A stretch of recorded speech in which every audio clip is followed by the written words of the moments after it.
Assalamualaikum warahmatullahi wabarakatuh. Perkenalkan, saya Rahmat Daradi Kemsoyudi dengan RP 130120076. Mata kuliah Komunikasi Bisnis dari KPP. Di sini saya akan menjelaskan tentang ekonomi Indonesia pasca serangan COVID-19 varian Delta.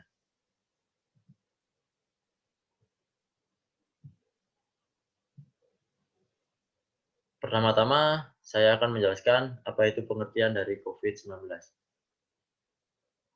COVID-19 adalah penyakit menular yang disebabkan oleh virus SARS-CoV-2.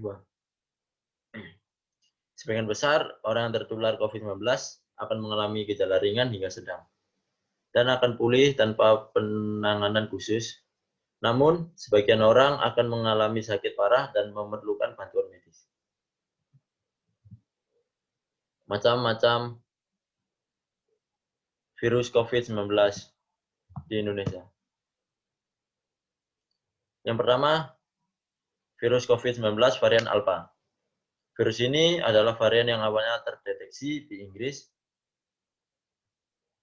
dan virus ini memiliki nama lain seperti varian Ken atau virus B117. Disebutkan jika virus ini setidaknya lebih mudah menular daripada jenis yang pertama kali terdeteksi di Cina. Pada Oktober silam, strain ini hanya terjadi pada 3% dari total kasus di Inggris. Tetapi mencapai awal Februari tercatat sebanyak 69% dari jumlah seluruhnya sehingga menimbulkan gelombang ketiga. Selain itu juga, data juga menunjukkan jika virus COVID-19 ini sekitar 30-70% lebih mematikan dibandingkan yang lainnya. Dan yang kedua, virus COVID-19 varian Beta.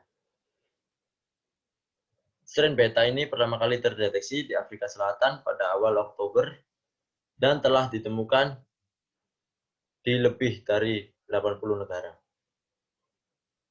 Virus ini membawa mutasi yang disebut dengan E484K yang dapat membantu penyakit ini menghindari sistem kekebalan. Jenis virus yang disebut juga dengan B1351 ini disebut-sebut tidak bekerja dengan baik pada seseorang yang mendapatkan vaksin AstraZeneca karena hanya memberikan perlindungan 10% terhadap gejala ringan hingga sedang. Yang ketiga, yaitu yang terakhir, virus COVID-19 varian Delta. Varian ini ditemukan di India yang pertama kali terdeteksi pada bulan Oktober, sehingga menyebabkan gelombang kedua yang awalnya telah surut. Jenis virus COVID-19 ini lebih menular dan mampu menghindari respon imun tubuh akibat mutasi yang terjadi. Bahkan varian ini diperkirakan 40% lebih menular dibandingkan jenis Alpha serta strain lainnya.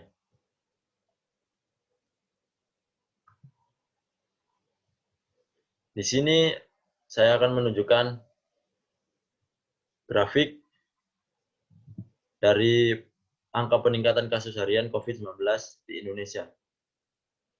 Dilihat dari grafik yang saya paparkan, kasus COVID-19 di Indonesia terjadi naik dan turun. Sebelum puncak kasus di PPKM darurat, kasus di Indonesia pernah mengalami puncak pada bulan Februari 2021. Pada saat PPKM kabupaten atau kota.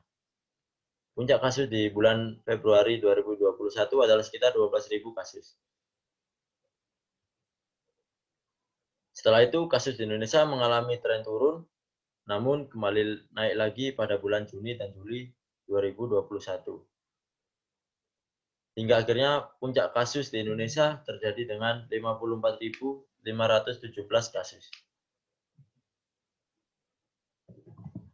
Perekonomian Indonesia pasca COVID-19 varian Delta. Meskipun sedikit tertahan di awal triwulan 3 2021 sejalan dengan PPKM oleh pemerintah untuk mengatasi kasus varian Delta. Namun demikian perkembangan hingga Agustus, aktivitas ekonomi yang mulai membaik dan bisa dilihat dari berbagai indikator dini dari mobilitas masyarakat melalui SKNBI, RTGS, dan ekspor yang masih tumbuh positif.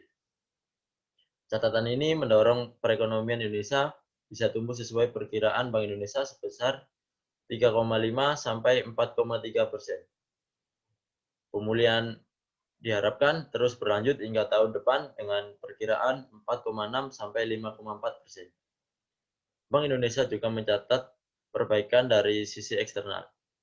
Defisit transaksi berjalan hingga triwulan 2 2021 mencapai 0,8% PDB. Nilai tukar rupiah juga dalam tren yang stabil sejak awal tahun. Bahkan penguatan rupiah lanjut sampai Agustus 2021 dengan 1,62% poin to poin dibandingkan akhir Juli-Agustus 2021. Secara year to date, rupiah depresiasi 1,52% dan ini lebih rendah dari sejumlah negara berkembang lainnya. Dari sisi inflasi, cenderung rendah dengan kepastian tersedianya pasokan untuk memenuhi permintaan. Hingga akhir tahun diperkirakan inflasi terjaga di kisaran 3%, kurang lebih 1%.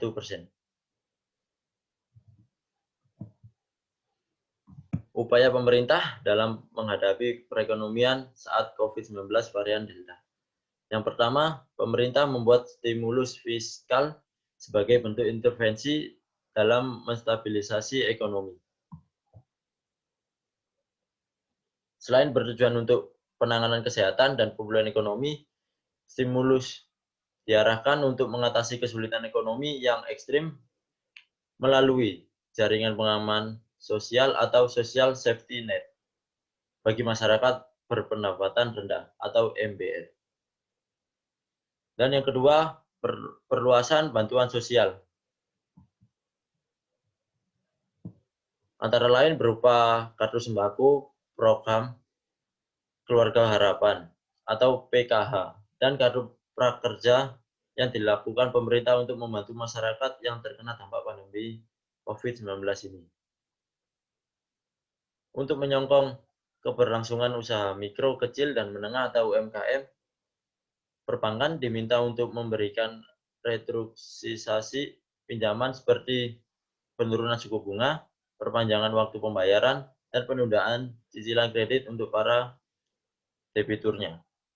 Pemerintah juga merelokasi untuk persyaratan bagi calon debitur untuk mengakses kartu kredit usaha rakyat atau KUR dan usaha mikro atau UMI.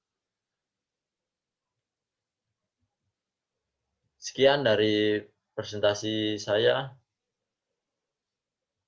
Kurang lebihnya saya mohon maaf bila ada salah kata atau kata yang tidak pantas atau kata tidak yang diinginkan. Terima kasih.